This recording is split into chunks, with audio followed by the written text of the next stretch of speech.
I've been a volunteer doctor for nearly 15 years. Most weekends, my assistant Noah and I drove out to villages where people couldn't afford hospitals. We'd treat whatever we could at home. Infected wounds, fevers, broken bones, diabetes. It wasn't glamorous, but it mattered. In all those years, I never believed in ghosts. I still don't. But there's one family I can't explain. It started with a referral. A man named Arthur needed someone to check on his daughter. She'd supposedly been hit by a truck crossing the road, discharged from the hospital a couple weeks earlier. Too weak to travel. So we agreed to visit. Their house was easy to miss. Alone at the end of a dirt road. Empty fields on every side. Arthur greeted us warmly. His daughter, Lena, looked about 16. A long cast on her left leg, bruising across her shoulder and collarbone. She moved carefully whenever she tried to sit up. Everything about her matched what I'd expect from someone recovering from multiple fractures. I examined her, adjusted a few medications, told Arthur we'd be back in 2 weeks. As we left, Noah paused at the gate. You ever get the feeling something's off? I smiled. About what? I don't know. He looked back at the house. It just doesn't feel right. I laughed it off. He smiled too, but it looked forced. And we drove away. 2 weeks later, Lena was doing better. Swelling down. With Arthur's help, she could stand a few seconds before sitting back down. Textbook recovery. Arthur thanked us over and over, insisted we take fruit from his garden. On the drive back, Noah barely spoke. Over the next few weeks, whenever we were near that area, Noah kept disappearing. 10, 15 minutes at a time. I assumed he was buying snacks, talking to locals. I never asked. I wish I had.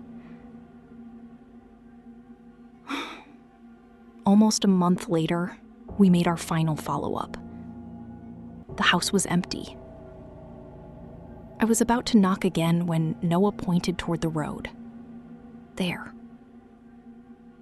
Arthur was helping Lena walk slowly along the roadside, still in the cast, stronger than before.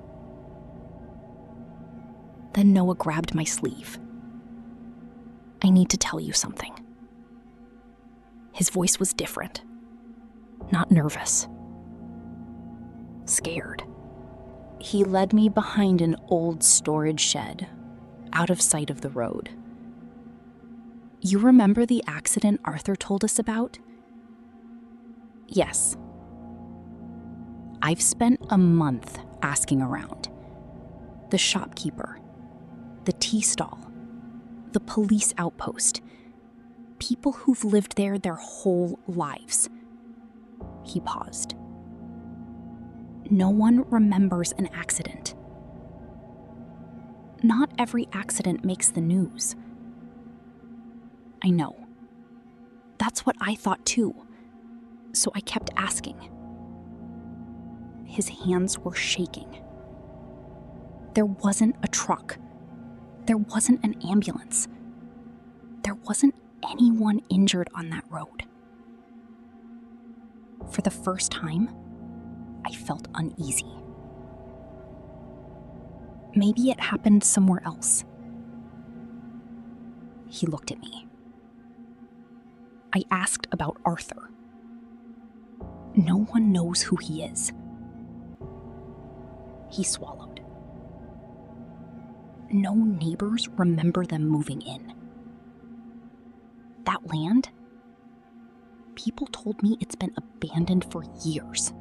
I opened my mouth to argue, Instead, I noticed Noah wasn't looking at me anymore. His eyes were fixed on something behind me. I turned around. Arthur stood less than 10 feet away. I have no idea how long he'd been there. Dry leaves covered the ground. If he'd walked toward us, we would have heard him. He simply smiled. Not angry, not threatening, just sad. You shouldn't have looked. For a second, none of us moved. Then Noah whispered, "Run." We ran. I don't know how to describe what happened next. Arthur wasn't sprinting. He wasn't even running. He just kept walking. Slowly, calmly. And yet every time I looked back, he was closer. Like the distance between us simply refused to stay the same. Noah stumbled. I turned and grabbed his arm.